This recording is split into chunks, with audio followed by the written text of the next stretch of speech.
বর্তমানে জাতিসংঘের যে অধিবেশন চলছে সেখানে আমরা দেখেছি ডক্টর ইউনুস গিয়েছেন এবং সেখানে বিল ক্লিন্টনের যে ক্লিন্টন ফাউন্ডেশন ইনিশিয়েটিভ সেখানে তিনি বক্তৃতা দিয়েছিলেন। আমরা মুখিয়েছিলাম যে জাতিসংঘের তিনি কখন ভাষণ দেবেন, তবে সেই মহেন্দ্র খন কিন্তু গতকাল এসে গিয়েছিল, যেটা আমরা আজকে দেখব।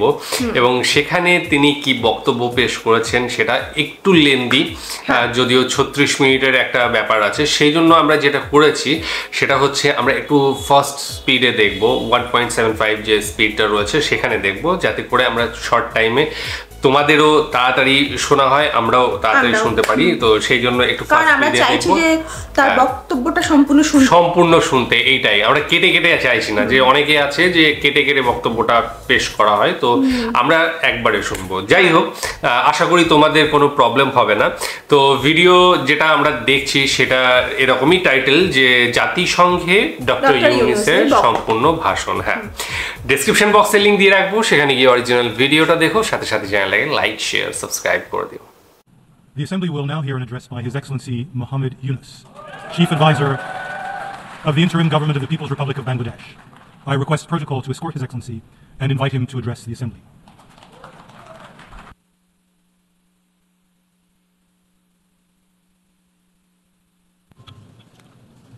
বিসমিল্লাহির রহমানির রহিম। মাননীয় সভাপতি, জাতিসংঘের সাধারণ পরিষদের সভাপতি নির্বাচিত হওয়ায় প্রথমেই আপনাকে আন্তরিক অভিনন্দন জানাচ্ছি। আমি আশ্বস্ত করছি যে আপনার এই দায়িত্ব পালনকালে বাংলাদেশ প্রতিনিধি দল আপনাকে পূর্ণাঙ্গ সহযোগিতা প্রদান করবে।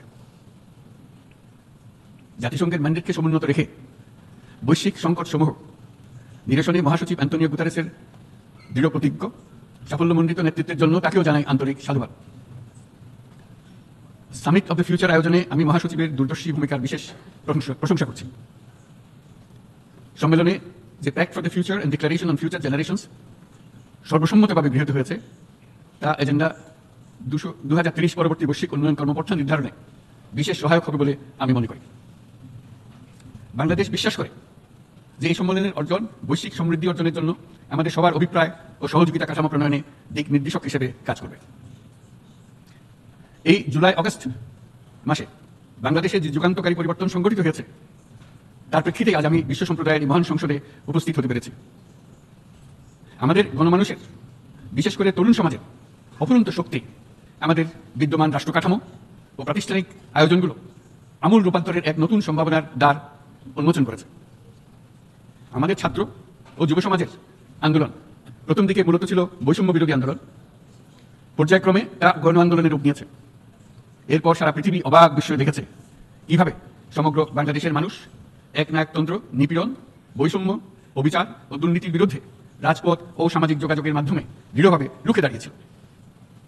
আমাদের ছাত্র জনতা তাদের অদম্য সংকল্প ও প্রত্যয়ের মাধ্যমে একটি স্বৈরাচারী ও অগণতান্ত্রিক শাসন ব্যবস্থা থেকে আমাদের মুক্তি এনে দিয়েছে। তাদের এই সংকল্পের মধ্যেই আমাদের দেশের ভবিষ্যৎ নিহিত, যা এই দেশকে বিশ্ব সম্প্রদায়ের মাঝে একটি দায়িত্বশীল জাতির মর্যাদায় উন্নত করবে বলে আমি বিশ্বাস করি। এই গণ আন্দোলন রাজনৈতিক অধিকার উন্নয়নের সুবিধাবঞ্চিত বাংলাদেশের আপামর জনসাধারণকে ঐক্যবদ্ধ করেছে। বাংলাদেশের মানুষ উন্নয়ন কর্মকাণ্ডকে অন্তর্ভুক্তিমূলক অংশীদারিত্ব রূপে দেখতে চেয়েছিল। আমাদের জনগণ একটা ন্যায্য, অন্তর্ভুক্তিমূলক ও কার্যকর গণতন্ত্রের জন্য লড়াই করেছে, যার জন্য আমাদের নতুন প্রজন্ম জীবন উৎসর্গ করেছে। আমাদের এই তরুণীরা যে প্রজ্ঞা, সাহস ও প্রত্যয় দেখিয়েছে তা আমাদের অভিভূত করেছে, সারা বিশ্ববাসীকে অভিভূত করেছে। বন্দুকের গুলি উপেক্ষা করে বুক পেতে দাঁড়িয়ে গিয়েছিল আমাদের এই তরুণরা। অবৈধ রাষ্ট্র ক্ষমতার বিরুদ্ধে প্রবলভাবে সোচ্চার হয়েছিল আমাদের তরুণীরা, স্কুল পড়ুয়া কিশোর কিশোরীরা। তারা নিঃসঙ্গ চিত্তে উৎসর্গ করেছিল তাদের জীবন। শত শত মানুষ চিরতরে হারিয়েছে তাদের দৃষ্টিশক্তি। আমাদের মায়েরা, দিনমজুরেরা ও শহরের অগণিত মানুষ তাদের সন্তানদের কাঁধে কাঁধ মিলিয়ে নেমেছিল রাজপথে। তপ্ত রোদ, বৃষ্টি, মৃত্যু ভয়কে তোয়াক্কা না করে তারা সত্য ও ন্যায়সঙ্গত আকাঙ্ক্ষার বিরুদ্ধে দীর্ঘকালব্যাপী রাষ্ট্রযন্ত্রকে পরিচালনা করার অশুভ ষড়যন্ত্রকে পরাভূত করেছিল। জনগণের এই আন্দোলনে আমাদের জানা মতে প্রায় 800-এরও বেশি জীবন আমরা হারিয়েছি স্বৈরাচারী শক্তির হাতে। উদারনীতি, বহুত্ববাদ ও ধর্মনিরপেক্ষতার উপর মানুষের গভীর বিশ্বাস থেকেই বাংলাদেশ রাষ্ট্রের অভ্যুদয় হয়েছিল। 1971 সালে যে মূল্যবোধকে বুকে ধারণ করে আমাদের গণমানুষ যুদ্ধ করেছিল, সেই মূল্যবোধকে বহু বছর পরে আবার জেনারেশন জি, যে প্রজন্ম জি, নতুনভাবে আমাদেরকে দেখতে শিখিয়েছে। এরকমটি আমরা দেখেছিলাম 1952 সালের ভাষা আন্দোলনে। বাংলাকে মাতৃভাষা হিসেবে প্রতিষ্ঠার সময় বাংলাদেশের এই অভ্যুত্থান আগামী দিনগুলোতে বিশ্বের বিভিন্ন প্রান্তে মানুষকে মুক্তি ও ন্যায় বিচারের পক্ষে দাঁড়াতে প্রেরণা যোগাবে। আমাদের মুক্তি ও গণতান্ত্রিক আকাঙ্ক্ষাকে বাস্তবে রূপ দিতে আমি তাই আজ বিশ্ব সম্প্রদায়কে আমাদের নতুন বাংলাদেশের সঙ্গে সম্পৃক্ত হবার উদাত্ত আহ্বান জানাচ্ছি। মাননীয় সভাপতি, যে রাষ্ট্র কাঠামো দুঃসহ হয়ে গেছে তার পুনর্গঠনের জন্য আমাদের তরুণরা দেশের আপামর জনসাধারণ একমত হয়ে আমার এবং আমার উপদেষ্টা পরিষদের উপর আস্থা রেখে সরকার পরিচালনার এক মহান দায়িত্ব আমাদের উপর ন্যস্ত করেছে। এই দায়িত্ব গ্রহণের পর আমরা গভীর বিস্ময় ও হতাশার সঙ্গে মুখোমুখিভাবে দেখতে পাচ্ছি কিভাবে সর্বগ্রাসী দুর্নীতি একটি কার্যকর গণতান্ত্রিক ব্যবস্থাকে ধ্বংসস্তূপে পরিণত করেছে, কিভাবে রাষ্ট্রের মূল প্রতিষ্ঠানগুলোকে নির্মমভাবে দলীয়করণের আবর্তে বন্দী করে রাখা হয়েছিল, কিভাবে জনগণের অর্থকে লুটপাট করা হয়েছিল, কিভাবে একটা বিশেষ স্বার্থান্বেষী গোষ্ঠী সমস্ত ব্যবসা বাণিজ্যকে অন্যায়ভাবে নিজেদের হাতে কুক্ষিগত করে দেশের সম্পদ অবাধে বিদেশে পাচার করে দিয়েছে। এক কথায় কিভাবে প্রত্যেকটি পর্যায়ে ন্যায়, নীতি ও নৈতিকতা অদৃশ্য হয়ে গেছিল। এরকম এক অবস্থার দেশকে পুনর্গঠন এবং জনগণের কাঙ্ক্ষিত রাষ্ট্র ব্যবস্থা প্রতিষ্ঠিত করার জন্য আমাদের উপর দায়িত্ব প্রদান করা হয়েছে। অতীতের ভুলগুলোকে সংশোধন করে একটা প্রতিযোগিতামূলক ও শক্তিশালী অর্থনীতি এবং ন্যায়ভিত্তিক সমাজ ব্যবস্থা গড়ে তোলাই এই মুহূর্তে আমাদের মূল লক্ষ্য। বর্তমান পরিবর্তিত পরিস্থিতিতে সকল রাজনৈতিক দল এখন স্বাধীনভাবে তাদের মতামত প্রকাশ করতে পারছে। যে সব ব্যক্তি বা প্রতিষ্ঠান রাষ্ট্রীয় কাজ ও সিদ্ধান্ত গ্রহণ করার প্রক্রিয়া সম্পৃক্ত তাদের প্রত্যেকের জবাবদিহিতা নিশ্চিত করাই আমাদের অগ্রাধিকার। আমরা মানুষের মৌলিক অধিকারকে সমুন্নত ও সুরক্ষিত রাখতে দৃঢ় প্রতিজ্ঞ। আমাদের দেশের মানুষ মুক্তভাবে কথা বলবে, ভয়ভীতি ছাড়া সমাবেশ করবে, তাদের পছন্দের ব্যক্তিকে ভোট দিয়ে নির্বাচিত করবে, এটাই জাতির আকাঙ্ক্ষা এবং এটাই আমাদের লক্ষ্য। বিচার বিভাগের স্বাধীনতা সংরক্ষণ ও সাইবার ডোমেন সহ গণমাধ্যমের স্বাধীনতা সুসংহতকরণে আমরা প্রতিজ্ঞাবদ্ধ। আমাদের একজন কৃষক বা একজন শ্রমিকের সন্তানও যেন সমাজের সর্বোচ্চ শিখরে পৌঁছতে পারে সেই লক্ষ্যে বিশালকার অবকাঠামো নির্মাণের বদলে স্বাস্থ্য ও শিক্ষা খাতে বরাদ্দ বৃদ্ধির আমরা গুরুত্ব আরোপ করছি। রাষ্ট্র ব্যবস্থার সকল পর্যায়ে সুশাসন ফিরিয়ে আনাই আমাদের অভিষ্ট। বাংলাদেশে যেসব আন্তর্জাতিক, আঞ্চলিক এবং দ্বিপাক্ষিক চুক্তির পক্ষভুক্ত সেগুলো প্রতিপালনে আমাদের সরকার বদ্ধপরিকর। জাতিসংঘ সহ বহু পাক্ষিক বিশ্ব কাঠামোতে বাংলাদেশের সক্রিয় অংশগ্রহণ ও অবদান অব্যাহত থাকবে। পারস্পরিক শ্রদ্ধাবোধ, মর্যাদা ও স্বার্থ রক্ষণের ভিত্তিতে বাংলাদেশ বিশ্বের সকল রাষ্ট্রের সাথে বন্ধুত্বপূর্ণ সম্পর্ক বজায় রাখবে। মাননীয় সভাপতি, গত 7 সপ্তাহের মধ্যে আমাদের সরকার বিভিন্ন গুরুত্বপূর্ণ পদক্ষেপ গ্রহণ করেছে।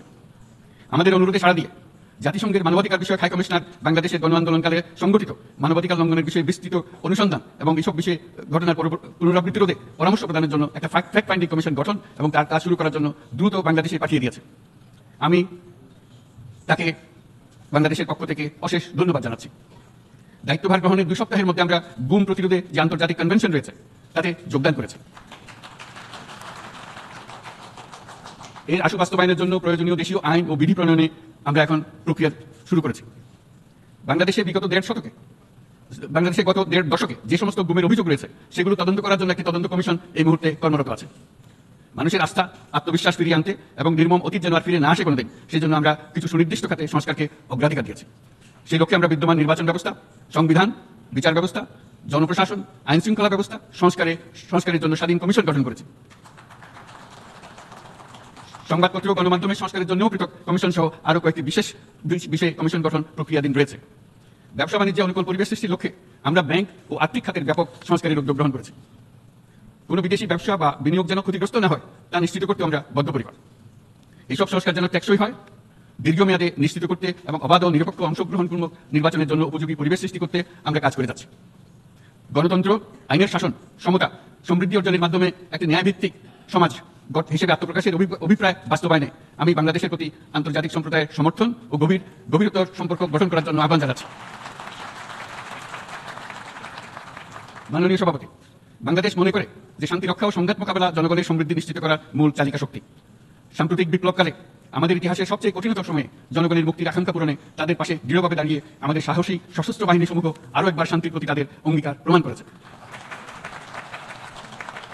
এটা সম্ভব হয়েছে শান্তি রক্ষায় আমাদের অঙ্গীকারের কেন্দ্রবিন্দুতে মানবাধিকারকে স্থান দেওয়ার ফলে। জাতিসংঘের পিস বিল্ডিং কমিশনের সূচনা লগ্ন থেকেই শান্তি রক্ষার মতো শান্তি বিনির্মাণেও বাংলাদেশ সমান অঙ্গীকার ব্যক্ত করে এসছে। আমাদের দিনগুলোতে আমরা জাতিসংঘের শান্তি রক্ষা কার্যক্রমে আমাদের মূল্যবোধ ভিত্তিক অবদানের ধারাবাহিকতা রক্ষা, সমুন্নত ও প্রসারিত করতে বদ্ধপরিকর। জাতিসংঘের শান্তি রক্ষা কার্যক্রমে অবদানকারী তৃতীয় বৃহত্তম রাষ্ট্র হিসেবে বাংলাদেশ এখন পর্যন্ত 43টি দেশে 63টি মিশনে শান্তিরক্ষী প্রেরণ করেছে। বসনিয়া থেকে শুরু করে কঙ্গো পর্যন্ত বিশ্বের বিভিন্ন প্রান্তে এসব মিশনে দায়িত্ব পালনকালে 168 জন বাংলাদেশি শান্তিরক্ষী নিজেদের জীবন বিসর্জন দিয়েছে। আমরা আশা করি যে কোনো অবস্থায় নানা প্রতিকূলতা সত্ত্বেও জাতিসংঘের ভবিষ্যৎ শান্তিরক্ষী কার্যক্রমগুলোতে বাংলাদেশের প্রতিরক্ষা বাহিনীর সদস্যরা একইভাবে অবদান রাখার সুযোগ পাবে। মাননীয় সভাপতি, আমাদের সকলের বাসস্থান এই পৃথিবী। বৈশ্বিক অগ্রাধিকারগুলোকে সঠিকভাবে নির্ণয় করতে আগ্রহী। জলবায়ু পরিবর্তন আমাদের সকলের অস্তিত্বের প্রতি হুমকি স্বরূপ। এই গ্রীষ্মে সর্বকালের রেকর্ড ভঙ্গকারী তাপদাহ আমাদের জলবায়ুজনিত পরিবর্তনের কথা স্পষ্টভাবে স্মরণ করিয়ে দিয়েছে। আমাদের যা প্রয়োজন তা হলো জলবায়ু সম্পর্কিত ন্যায় বিচার, যাতে করে দায়িত্বজ্ঞানহীন সিদ্ধান্ত, উদাসীন আচরণ কিংবা এর মাধ্যমে সাধিত ক্ষতির বিষয়ে যারা সংশ্লিষ্ট তাদের দায়বদ্ধ করা যায়। জলবায়ু পরিবর্তনজনিত দীর্ঘমেয়াদী প্রভাবগুলো অপূরণীয় ক্ষতির কারণ হয়ে দাঁড়িয়েছে। আমরা জীব বৈচিত্র্য হারিয়ে ফেলছি, প্যাথোজেনের পরিবর্তনের ফলে নতুন রোগ বাড়ছে, কৃষিক্ষেত্রে চাপ বাড়ছে ক্রমাগতভাবে, পানি সম্পদ ঝুঁকিতে ফেলছে আমাদের বাসযোগ্যতাকে, সমুদ্র পৃষ্ঠের উচ্চতা বৃদ্ধি এবং লবণাক্ততা আমাদের ক্ষতি করছে প্রতিনিয়ত। ঘূর্ণিঝড়ের সংখ্যা ও মাত্রা বৃদ্ধির কারণে যে ক্ষতি হচ্ছে তাকে উপেক্ষা করার সুযোগ নেই। ক্ষুদ্র কৃষক, প্রান্তিক পর্যায়ে জীবিকা অন্বেষণকারীরা জলবায়ু পরিবর্তনজনিত ঝুঁকির মুখোমুখি হচ্ছে সবচেয়ে বেশি। আমি আজ এই বিশ্বসভায় যখন কথা বলছি তখন বাংলাদেশের পূর্বাঞ্চলে 50 লাখেরও অধিক মানুষ তাদের জীবদ্দশায় হওয়া সবচেয়ে ভয়াবহ বন্যা মোকাবেলা করে যাচ্ছে। মহাসচিব গুতেরেস আমাদেরকে দেখিয়েছেন যে বিদ্যমান পরিক্রমা অব্যাহত থাকলে বিশ্বের গড় তাপমাত্রা 2.7 ডিগ্রি সেলসিয়াস বৃদ্ধির দিকে অগ্রসর হতে থাকবে। তাই বাংলাদেশের মতো জলবায়ু ঝুঁকিতে থাকা দেশগুলোতে অভিযোজনের জন্য ব্যাপক বিনিয়োগের আহ্বান জানাচ্ছি।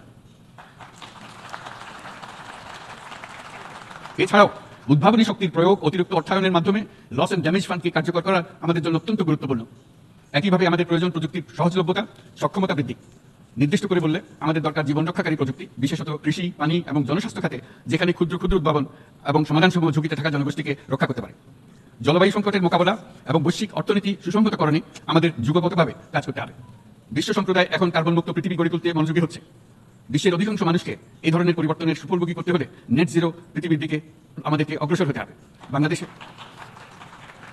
বাংলাদেশের মতো দেশগুলোকে সাথে নিয়ে যেতে হবে, তা না হলে পারস্পরিক দায়িত্ববোধের মাধ্যমে পারস্পরিক সমৃদ্ধি অর্জনে আমাদের সার্বজনীন অঙ্গীকার পূরণে পিছিয়ে পড়ব আমরা। এক্ষেত্রে আমি বিশ্বাস করি সমগ্র বিশ্ব একসাথে 3-0 লক্ষ্য অর্জনের ধারণা বিবেচনা করে দেখতে পারে, যার মাধ্যমে আমরা শূন্য দারিদ্র, শূন্য বেকারত্ব এবং শূন্য নেট কার্বন নিঃসরণ অর্জন করতে পারি। যেখানে পৃথিবীর প্রতিটি তরুণ তরুণী চাকরি প্রার্থী না হয়ে বরং উদ্যোক্তা হিসেবে নিজেকে প্রতিষ্ঠিত করার সুযোগ পাবে। তারা যেন ওই সম্পদের সীমাবদ্ধতা সত্ত্বেও নিজ নিজ সৃজনশীলতার বিকাশ করতে পারে, যেখানে একটি ব্যবসায়িক উদ্যোগ সামাজিক সুফল, অর্থনৈতিক মুনাফা এবং প্রকৃতির প্রতি দায়িত্বশীলতার মধ্যে একটি চমৎকার ভারসাম্য আনতে পারে, যেখানে সামাজিক ব্যবসার মাধ্যমে যে কোনো ব্যক্তি ভোগবাদী জীবনধারা থেকে উত্তরণ করে সামাজিক ও অর্থনৈতিক পরিবর্তনের সৃজনশীল শক্তি হিসেবে নিজেকে প্রতিষ্ঠিত করতে পারে।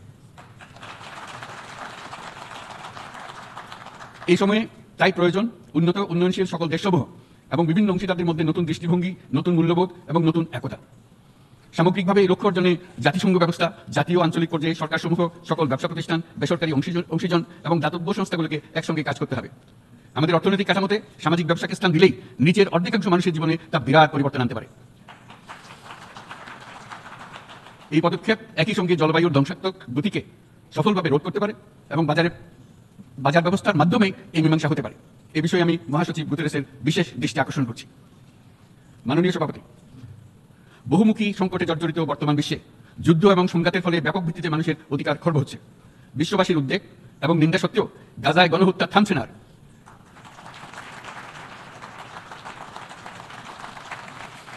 ফিলিস্তিনের মতো বিদ্যমান বাস্তবতা কেবল আরব কিংবা মুসলমানদের জন্যই উদ্বেগজনক নয়, বরং তা সমগ্র মানব জাতির জন্যই উদ্বেগের বিষয়।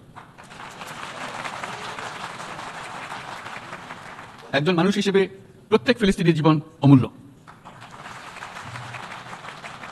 ফিলিস্তিনের জনগণের বিরুদ্ধে যে মানবতা বিরোধী অপরাধ হচ্ছে তার জন্য সংশ্লিষ্ট সকলকে দায়বদ্ধ করতে হবে।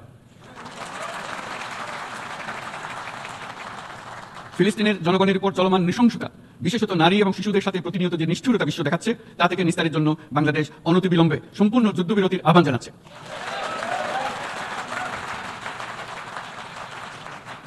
দ্বিরাষ্ট্রভিত্তিক সমাধানেই মধ্যপ্রাচ্যে টেকসই শান্তি আনতে পারবে। তাই জাতিসংঘ সহ আন্তর্জাতিক সম্প্রদায়ের সকলকে এর বাস্তবায়নের জন্য এখনই উদ্যোগ নিতে আহ্বান জানাচ্ছি। গত 2.5 বছর ধরে ইউক্রেনে চলমান যুদ্ধে বহু মানুষ প্রাণ হারিয়েছে। এই যুদ্ধের প্রভাব সর্বব্যাপী, এমনকি বাংলাদেশের অর্থনীতিতেও এর নেতিবাচক প্রভাব আমরা অনুভব করছি। আমরা তাই উভয় পক্ষকে সংলাপে বসে বিরোধ নিরসনের মাধ্যমে যুদ্ধের অবসান ঘটানোর আহ্বান জানাচ্ছি। মাননীয় সভাপতি, বাংলাদেশ গত 7 বছর যাবত মিয়ানমার হতে আগত 12 লাখেরও বেশি রোহিঙ্গাদের মানবিক কারণে আশ্রয় দিয়ে আসছে। এর ফলে আমরা বিরাট সামাজিক, অর্থনৈতিক, পরিবেশগত ক্ষতির সম্মুখীন হচ্ছি। মায়ানমারের অভ্যন্তরীণ সমস্যা থেকে সৃষ্ট এই সংকট বাংলাদেশ ও আমাদের অঞ্চলের জন্য প্রথাগত ও অপ্রথাগত উভয় ধরনের নিরাপত্তা ঝুঁকির কারণ হয়ে দাঁড়িয়েছে। মায়ানমার থেকে বাংলাদেশে বলপূর্বক বাস্তুচ্যুত রোহিঙ্গাদের সহায়তা করতে আমরা অঙ্গীকারবদ্ধ। আমরা রোহিঙ্গাদের জন্য মানবিক সহায়তা কার্যক্রম চালু রাখা এবং তাদের টেকসই প্রত্যাবাসন নিশ্চিত করার উদ্দেশ্যে আন্তর্জাতিক সম্প্রদায়ের পর্যাপ্ত সহায়তা অব্যাহত রাখার আহ্বান জানাচ্ছি। রোহিঙ্গাদের সাথে সংগঠিত হওয়া ব্যাপক ভিত্তিক মানবাধিকার লঙ্ঘনের জন্য আন্তর্জাতিক বিচার আদালত এবং আন্তর্জাতিক অপরাধ আদালতে চলমান বিচার প্রক্রিয়ার মাধ্যমে ন্যায় বিচার নিশ্চিত করাও সমানভাবে গুরুত্বপূর্ণ। রোহিঙ্গারা যাতে নিজ দেশে স্বাধীন এবং মর্যাদাপূর্ণ জীবনযাপন করতে পারে সেই লক্ষ্যে অনুকূল পরিবেশ তৈরিতে জাতিসংঘ অন্যান্য আন্তর্জাতিক প্রতিষ্ঠানের ধারাবাহিক প্রচেষ্টার প্রশংসা দাবিদার। এই লক্ষ্যে রোহিঙ্গারা যাতে পর্যাপ্ত নিরাপত্তা অধিকার নিশ্চিত করে তাদের নিজ ভূমি রাখাইনে ফিরে যেতে পারে তার পথ সুগম করা অত্যন্ত দরকার। মায়ানমারের প্রতিনিয়ত পরিবর্তনশীল অবস্থা বিবেচনা রেখে বাংলাদেশ আন্তর্জাতিক সম্প্রদায়ের সাথে একযোগে রোহিঙ্গাদের নিজ দেশে মর্যাদাপূর্ণ টেকসই প্রত্যাবাসনের জন্য পরিবেশ সৃষ্টিতে কাজ করতে প্রস্তুত। মাননীয় সভাপতি, রাজনৈতিক মুক্তি এবং সামাজিক অর্থনৈতিক জাগরণ ব্যতীত শান্তি ও নিরাপত্তা নিশ্চিত সাফল্য অর্জন করা সম্ভব নয়। প্রায় এক দশক পূর্বে বিশ্ব সম্প্রদায় সর্বসম্মতক্রমে এজেন্ডা 2030 প্রণয়ন করেছিল। আমরা সবাই আমাদের সামষ্টিক আকাঙ্ক্ষা ও বিশ্বাস অর্পণ করেছি এই সার্বজনীন টেকসই উন্নয়ন অভিষ্টগুলো অর্জনে। সার্বিকভাবে মাত্র 17% ও কম লক্ষ্যমাত্রা অর্জন হয়েছে। স্পষ্টতই এই ক্ষেত্রে অনেক উন্নয়নশীল রাষ্ট্র আরও পিছিয়ে আছে। উন্নয়নশীল দেশগুলোকে এসডিজি অর্থায়নের বছরে প্রায় 2.5 থেকে 4 ট্রিলিয়ন মার্কিন ডলারের সমান ঘাটতি মোকাবেলা করতে হচ্ছে। উন্নয়নশীল বিশ্বের ঋণের বোঝা, ক্ষয়িষ্ণু আর্থিক সক্ষমতা এবং জলবায়ু পরিবর্তনের ক্ষতিকর প্রভাবের কারণে বাংলাদেশের মতো দেশগুলিতে বেশি ঝুঁকিতে রয়েছে। আমরা আশা করি উন্নয়নের জন্য অর্থায়ন সংক্রান্ত 4th আন্তর্জাতিক সম্মেলনে এই ধরনের জটিল এবং কাঠামোগত সমস্যাগুলোর দিকে নজর দেওয়া হবে। বহুপাক্ষিক আর্থিক প্রতিষ্ঠানগুলোকে এমন অভিন্ন লক্ষ্যে নিয়ে যাওয়ার কাজ করতে হবে যাতে সকল রাষ্ট্র সমানভাবে সম্পদ ও সুযোগের ব্যবহার করতে পারে। তারা নিজেদের কর্মসূচিতে সামাজিক ব্যবসাকে গুরুত্বপূর্ণ ভূমিকা দিতে পারে যাতে নিম্ন আয়ের দেশগুলোর বাস্তবতাকে বিশেষভাবে মোকাবেলা করা যায়, যা ব্যবসায়ী উদ্যোগ এবং ব্যক্তির সৃজনশীলতাকে উদ্বুদ্ধ করে, যা বঞ্চিত জনগোষ্ঠীকে বিশালভাবে সহায়তা করে। এই ক্ষেত্রে অবৈধ অর্থের প্রবাহ এবং উন্নয়নশীল দেশগুলো থেকে সম্পদ পাচার বন্ধ করা অত্যন্ত আবশ্যক। উন্নয়নশীল দেশগুলো থেকে পাচার হয়ে যাওয়া সম্পদ ফেরত আনার জন্য আন্তর্জাতিক সহযোগিতা জোরদার করতে হবে। আমরা আশা করি কর ফাঁকি রোধে আন্তর্জাতিক কর কনভেনশন অতি শীঘ্রই গৃহীত হবে। মাননীয় সভাপতি, আমরা যে নিবিড়ভাবে সংযুক্ত বিশ্বে বসবাস করছি সেখানে অভিবাসন এবং মানুষের অবাধ প্রবাহ এক অলঙ্ঘনীয় বাস্তবতা। বাংলাদেশী নাগরিকরা প্রতিনিয়ত বিভিন্ন দেশে অভিবাসী হিসেবে যাচ্ছেন। তারা বিভিন্ন দেশে তাদের কর্মসংস্থানের সন্ধানী আছেন। বিশ্বের বিভিন্ন প্রান্তে এই মুহূর্তে প্রায় 1.5 কোটি প্রবাসী বাংলাদেশী আছেন। সকলের জন্য অভিবাসনের উপযোগিতা নিশ্চিত করতে বিশ্ব সমাজকে নিরাপদ, সুশৃঙ্খল এবং নিয়মিত মর্যাদাপূর্ণ অভিবাসনের পথ সুগম করতে হবে। আন্তর্জাতিক সম্প্রদায়কে অভিবাসীদের মানবাধিকার এবং তাদের প্রতি মানবিক আচরণ নিশ্চিত করতে হবে। অভিবাসনের উপর 2018 সালে যে গ্লোবাল কম্প্যাক্ট অন মাইগ্রেশন গৃহীত হয়েছে তার পূর্ণ বাস্তবায়নে বাংলাদেশ প্রতিশ্রুতিবদ্ধ এবং একই সাথে অনিরাপদ অভিবাসন রোধেও আমরা বদ্ধপরিকর। মাননীয় সভাপতি, প্রতি বছর প্রায় 25 লক্ষ তরুণ তরুণী বাংলাদেশের শ্রমবাজারে যুক্ত হচ্ছেন। বাংলাদেশের বিপুল জনশক্তির প্রায় 2/3 তরুণ। এই জনশক্তিকে বর্তমান ও আগামীর জন্য গড়ে তোলা বাংলাদেশের জন্য একটা বড় চ্যালেঞ্জ। ক্রমপরিবর্তনশীল কর্মজগতে একজন তরুণকে প্রতিনিয়ত নতুন দক্ষতা অর্জন করতে হয়। এই কর্মপরিবেশের সাথে মানিয়ে নেওয়া শিখতে হয়। এই জন্য বাংলাদেশ যখন মধ্যম আয়ের দেশ হিসেবে উন্নতি হচ্ছে তখন আমরা শিক্ষা এবং প্রযুক্তিগত সহায়তা লাভের উপর বিশেষ জোর দিচ্ছি। এবার কৃত্রিম বুদ্ধিমত্তার বিষয়ে আসি। কৃত্রিম বুদ্ধিমত্তার অভাবনীয় বিকাশ এবং এর বহুমাত্রিক প্রয়োগে বাংলাদেশ বিশেষভাবে আগ্রহী। আমাদের তরুণ সমাজ জেনারেটিভ আর্টিফিশিয়াল ইন্টেলিজেন্সের সম্ভাবনা নিয়ে উচ্ছ্বসিত। একজন বিশ্ব নাগরিক হিসেবে তারাও চায় নতুন পৃথিবীতে নিয়োজিত হতে, কর্মক্ষম হিসেবে নিজেকে গড়ে তুলতে। বাংলাদেশের মতো বৃহৎ তরুণ জনগোষ্ঠীর দেশ যাতে কৃত্রিম বুদ্ধিমত্তার প্রয়োগজনিত অর্জিত সুফল থেকে পিছিয়ে না পড়ে বিশ্ব সম্প্রদায়কে তা নিশ্চিত করতে হবে। একই সঙ্গে নিশ্চিত করতে হবে যেন কৃত্রিম বুদ্ধিমত্তার কারণে কর্মক্ষেত্রে মানুষের চাহিদা ক্রমাগতভাবে সংকুচিত হয়ে না যায়। এই প্রসঙ্গে আমি উল্লেখ করি যে আমরা ভিন্ন একটা ইন্টেলিজেন্স, অটোনোমাস ইন্টেলিজেন্স, অর্থাৎ যে কৃত্রিম বুদ্ধিমত্তা নিজেই নিজের কৃত্রিম বুদ্ধিমত্তাকে সম্প্রসারিত করতে পারে মানুষের কোনো হস্তক্ষেপ ছাড়াই, তার ব্যাপারে আমরা বৈজ্ঞানিকদের দৃষ্টি আকর্ষণ করতে চাই। তারা যেন এই ক্ষেত্রে অগ্রসর হওয়ার আগে মানুষের উপরে প্রভাব সম্বন্ধে নিশ্চিত হয়ে অগ্রসর হন। আমাদের ধারণা অটোনোমাস ইন্টেলিজেন্স মানুষের অস্তিত্বকে বিপন্ন করে তুলতে পারে, কাজে এই ব্যাপারে আমাদের সম্পূর্ণ সজাগ থাকতে হবে। মাননীয় সভাপতি, আমাদের আসলে দরকার নতুন ধরনের সহযোগিতা কাঠামো, যেখানে বৈশ্বিক ব্যবসা ও জ্ঞানের অধিকারী গোষ্ঠী মানুষের চাহিদাগুলোকে যথাযথভাবে অনুধাবন করবে।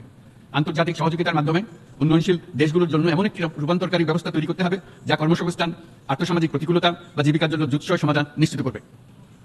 মাননীয় সভাপতি, আমাদের প্রচেষ্টা, সক্ষমতা এবং সম্পদ একত্রীকরণের মাধ্যমে সকলের সামর্থ্য, উদ্ভাবনী শক্তি এবং সমৃদ্ধিকে কাজে লাগাতে হবে। আর্থসামাজিক উন্নয়ন এবং জলবায়ু সহনশীলতা নিয়ে আমরা প্রতিনিয়ত যে প্রতিকূলতার সম্মুখীন হচ্ছি সম্মিলিত উদ্যোগের মাধ্যমে তার মোকাবিলা করতে হবে। বৈশ্বিক দক্ষিণের দেশগুলোকে অনন্য অর্থনৈতিক এবং সামাজিক প্রেক্ষাপটে দক্ষিণ দক্ষিণ এবং ত্রিভুজীয় সহযোগিতা এই ক্ষেত্রে বিশেষভাবে সহায়ক হতে পারে বলে আমি মনে করি। বৈশ্বিক দক্ষিণের আওয়াজকে বিশ্বব্যাপী জোরালোভাবে তুলে ধরার জন্য প্রয়োজন সম্মিলিত উদ্যোগ। সেজন্য বৈশ্বিক এজেন্ডা প্রণয়ন ও বাস্তবায়ন নিশ্চিত করতে বৈশ্বিক দক্ষিণের দেশগুলোর মতামতকে যথাযথ গুরুত্বের সাথে বিবেচনা করতে হবে। জনাব সভাপতি, কোভিড অতিমারির অভিজ্ঞতায় আমরা দেখেছি জনস্বাস্থ্যে ব্যাপক বিনিয়োগ কতটা গুরুত্বপূর্ণ হতে পারে। বিশ্ব স্বাস্থ্য সংস্থায় বৈশ্বিক অতিমারি চুক্তির চলমান আলোচনায় বাংলাদেশ নেতৃত্ব প্রদান করে চলেছে। আমরা চাই কার্যকর আন্তর্জাতিক সহযোগিতা, জনস্বাস্থ্য ব্যবস্থায় অর্থায়ন, প্রযুক্তি হস্তান্তর, গবেষণা ও উন্নয়ন, ভ্যাকসিন থেরাপিউটিক্সের উৎপাদন বহুমুখীকরণ এবং সকল ভ্যাকসিনকে মেধাসত্ত্ব অধিকার মুক্ত ঘোষণা করার ব্যাপারে ঐক্যমত্য গঠন। অসংক্রামক রোগসমূহের বিরুদ্ধে লড়াইয়ে এই বিষয়গুলি অত্যন্ত গুরুত্বপূর্ণ। জনাব সভাপতি, এবছর আমরা জাতিসংঘের সাথে বাংলাদেশের অংশীদারিত্বের সুবর্ণ জয়ন্তী উদযাপন করছি। গত 50 বছর ছিল আমাদের জন্য একটা পারস্পরিক শিক্ষণীয় সম্মিলিত যাত্রা। সীমিত উপায়ে বাংলাদেশ বৈশ্বিক শান্তি ও নিরাপত্তা, ন্যায়, সমতা, মানবাধিকার প্রতিষ্ঠায় ধারাবাহিকভাবে অবদান রেখে আসছে। আমাদের সমন্বিত প্রয়াসের পেছনে আছে সত্যিকার অর্থে একটি নিয়মভিত্তিক বৈশ্বিক ব্যবস্থা গড়ে তোলা। এই প্রসঙ্গে উদাহরণ হিসেবে আমি স্মরণ করছি 1999 সালে জাতিসংঘ সাধারণ পরিষদে ক্ষুদ্র ঋণের উপর গৃহীত রেজলিউশনের কথা। সেই সময় জাতিসংঘ 2005 সালকে ইয়ার অফ মাইক্রোক্রেডিট ঘোষণা করেছিল, যার ফলে ক্ষুদ্র ঋণ বিশ্বব্যাপী সম্প্রসারিত হওয়ার সুযোগ পেয়েছিল। একই সময়ে বাংলাদেশের উদ্যোগে গঠিত হয়েছিল ফ্রেন্ডস অফ মাইক্রোক্রেডিট। 2001 সাল থেকে সাধারণ পরিষদে কালচার অফ পিস সংক্রান্ত বাৎসরিক যে রেজলিউশন গৃহীত হয়ে আসছে, বা নিরাপত্তা পরিষদে নারী, শান্তি ও নিরাপত্তা সংক্রান্ত যে 1325 নম্বর রেজলিউশন গৃহীত হয়েছিল, তা বাংলাদেশের বিশ্বজনীন উদ্যোগগুলোর প্রতিফলন এবং অবদান। মাননীয় সভাপতি, আজ এই মহান বিশ্বসভায় বিশ্ব নেতৃবৃন্দের উপস্থিতিতে প্রতিধ্বনিত হচ্ছে শান্তি, নিরাপত্তা, ন্যায় বিচার প্রতিষ্ঠা এবং সম্পদের সুষম বন্টনের মাধ্যমে সকলের অন্তর্ভুক্তি নিশ্চিত করার আহ্বান। সদস্য রাষ্ট্র হিসেবে আমাদের প্রত্যেককে আজ গভীরভাবে অনুধাবন করতে হবে কিভাবে আমরা নারী, পুরুষ সকলের জন্য ও আগামীর দিনগুলোতে উদ্যোক্তা হবার সমান সুযোগ সৃষ্টি এবং তাদের ক্ষমতায়ন নিশ্চিত করতে পারি। সকল বৈশ্বিক সমস্যার সমাধানের জন্য আমাদের সবার হাতে যথেষ্ট সক্ষমতা, সম্পদ এবং উপায় রয়েছে। আসুন আমরা জাতীয় বা আন্তর্জাতিক যেসব প্রতিশ্রুতি দিয়েছি তা বাস্তবায়ন করি এবং অর্থনৈতিক ক্ষেত্রে সামাজিক ব্যবসার ধারণা প্রতিষ্ঠিত করে সকল প্রকার বৈষম্য, অসমতার অবসানে ঐক্যবদ্ধভাবে আমরা কাজ করি।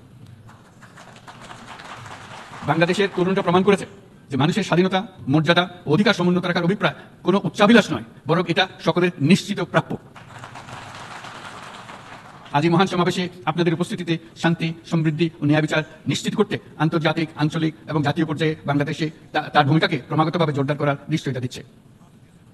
আজ আপনাদের সবাইকে শুভেচ্ছা জানাচ্ছি, ধন্যবাদ জানাচ্ছি। একজন বিশ্ব নেতার যে ধরনের বক্তব্য হওয়া উচিত আমি সেটাই দেখলাম। এই যে 36 মিনিটের প্রায় ভিডিওটা, যদিও ফার্স্ট পেজে দেখেছি একদম, তো সেখানে যেটুকু বক্তব্য উনি দিলেন সেখানে বাংলাদেশ তো ছিলই, সাথে সাথে কিন্তু ওয়ার্ল্ডের যে সমস্ত প্রবলেম সেগুলো নিয়েও তিনি আলোচনা করেছেন।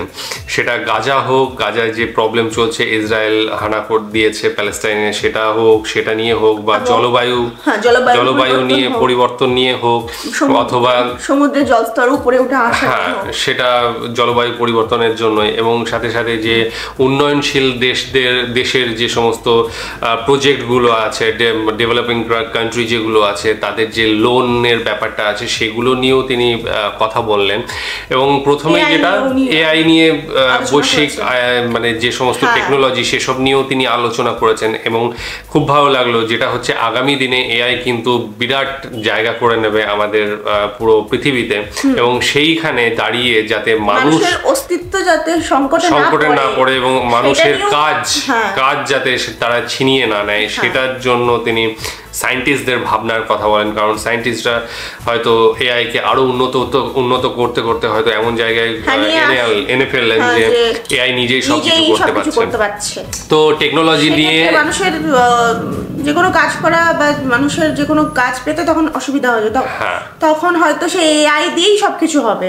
তো সেক্ষেত্রে হচ্ছে সেই সমস্যাটা উনি ভালো মতো তুলে ধরেছেন, একদম যেটা আমরা টার্মিনেটর সিনেমাটায় দেখেছিলাম, যেখানে রোবট নিজেই সমস্ত কিছু করে ফেলছে, নিজেই ডিসিশন নিচ্ছে, সেই জিনিসটা যাতে না হয় এবং মানুষের যে কাজ সেটা যাতে না ছিনিয়ে নেয়, সেই যে ব্যবস্থাটা যাতে মানে করতে বলেছিলেন।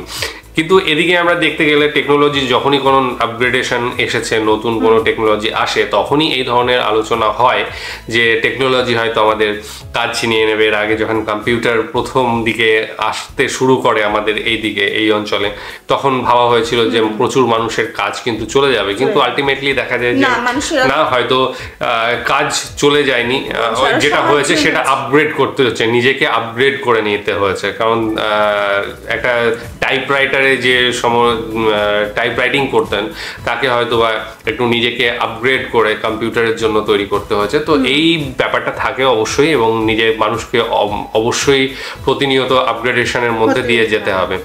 এবং যেটা থেকে আমরা বেরিয়ে আসলাম, ডক্টর ইউনূসের যে সমস্ত বক্তব্য ছিল সেখানে তিনি নিজের দেশের কথা বললেন, দেশের যে পরিস্থিতি ছিল এবং স্বৈরতান্ত্রিক যে শাসন ছিল সেটাকে কিভাবে ছাত্ররা এবং সমাজের সাধারণ মানুষ সেটাকে দমিয়ে একটা জনতার সরকার বা এখন অন্তর্বর্তীকালীন সরকার গঠন করেছে, সেটার মহান্বিত করার যেটা চেষ্টা করা সেটা তিনি করেছেন। সাথে সাথে গাজার ব্যাপারটাও তিনি বলেছেন যে এটা যে বৈশ্বিকভাবে এটা নিন্দা করা উচিত, এবং সাথে সাথে এখনই আর কি সেই যুদ্ধ যে বিরতি সেটা ঘোষণা করা উচিত। এর সাথে সাথে তিনি 3টে শূন্য যে থিওরি রয়েছে সেটা নিয়ে বলেছেন। আমি এর আগে অনেকদিন আগেই 3 শূন্যর একটা ভিডিও মেবি করেছিলাম, সেখানে তিনি 3টে শূন্য মানে বলেছেন, একটা হচ্ছে দরিদ্র শূন্য,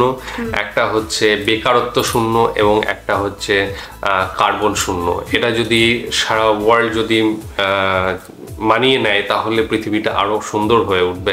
তো সেই চেষ্টাটাই করতে হবে তিনি বলেছেন, এবং তিনি আশা প্রকাশ করেছেন যে আগামী দিনে পৃথিবী আরও সুন্দরভাবে চলবে। বাংলাদেশ সমস্ত রাষ্ট্রসংঘের যে সমস্ত কাজ রয়েছে সেখানে হেল্প করবে। সাথে সাথে যে পিস মিশন রয়েছে রাষ্ট্রসংঘে, সেখানে যে বাংলাদেশের সৈন্যরা থাকে এবং প্রায় 43টা দেশে অলরেডি তারা মিশন করেছে এবং সেই মিশন লাভবানও হয়েছে সে সমস্ত দেশ। আমরা জানি যত সম্ভব, দেশটার নাম মনে পড়ছে না, একটা দেশ রয়েছে কঙ্গোই সামথিং হবে হয়তো, সেখানে বাংলা রাষ্ট্রীয় ভাষা হিসেবে কিন্তু মর্যাদা দেওয়া হয়েছে। হ্যাঁ, তো এই ভিডিওটাও অনেকদিন আগে দেখেছিলাম, সেই জন্য মনে করতে পারছি না। তো বাংলাদেশের যে পিস কিপিং মিশন যে আর্মি রয়েছে তারা কিন্তু অনেক ভালো ভালো কাজ করছে, এবং দরিদ্র যে সমস্ত দেশ রয়েছে সেখানে গিয়ে ভালো কাজের মাধ্যমে সুনাম অর্জন করছে। যাই হোক, তার মধ্যেও প্রায় 70 থেকে 72 জন সৈন্য অলরেডি মানে হ্যাঁ শহীদ হয়েছেন। তো তাদেরকে অবশ্যই যে দুঃখ প্রকাশ করলেন উনি, এবং আগামী দিনে যে শান্তি বাহিনী আরো ভালোভাবে সার্ভ করবে সারা বিশ্বকে সেটা তিনি জানালেন। এই জন্যই আমি প্রথমেই বললাম যে তিনি সমস্ত কিছু নিয়ে এসেছেন, শুধুই যে বাংলাদেশের প্রবলেম, শুধুই যে বাংলাদেশের যে আগামী দিনের প্ল্যানিং সেটা নয়, তিনি সেগুলোও যেমন রেখেছেন তেমনি বৈশ্বিক যে সমস্ত পরিবর্তন হয়েছে, যে সমস্ত ইস্যু রয়েছে সেগুলো নিয়েও আলোচনা করেছেন। যাই হোক, তার ভাষণ ভালো লাগলো, এবং তার ভাষণের সত্যি একটা বৈশ্বিক ব্যাপার ছিল যেখানে সমস্ত জিনিস নিয়ে আলোচনা করেছেন। এবং হ্যাঁ, এটা খুব ভালো কথা যে উনি কিন্তু বাংলা ভাষায় তিনি ভাষণটা দিয়েছেন, যেটা বাংলা হিসেবে মানে বাঙালি হিসেবে গর্ব করার মতো জায়গা, যেটা রাষ্ট্রসংঘে একজন বাংলা ভাষাকে রিপ্রেজেন্ট করছেন এবং বাংলা ভাষায় কথা বলছেন, এটা খুব ভালো লেগেছে। এর আগে আমার মনে হয় না বাংলা ভাষায় কোনোদিন এই ধরনের রিপ্রেজেন্টেশন হয়েছে। আশা করি তোমরা যদি জানো তাহলে অবশ্যই, মানে এর আগে যদি হয়ে থাকে তোমাদের জানা থাকে তাহলে জানিও যে কমেন্ট সেকশনে যে না এর আগেও হয়েছে। আমার ক্ষেত্রে এটাই প্রথম মনে হলো। তো কেমন লেগেছে ভিডিও জানিও, এবং তোমাদের মতামত অবশ্যই জানাবে। ডেসক্রিপশন বক্সে লিঙ্ক দিয়ে রাখবো, সেখানে গিয়ে অরিজিনাল ভিডিওটা দেখো, সাথে সাথে চ্যানেলটাকে লাইক শেয়ার সাবস্ক্রাইব করো।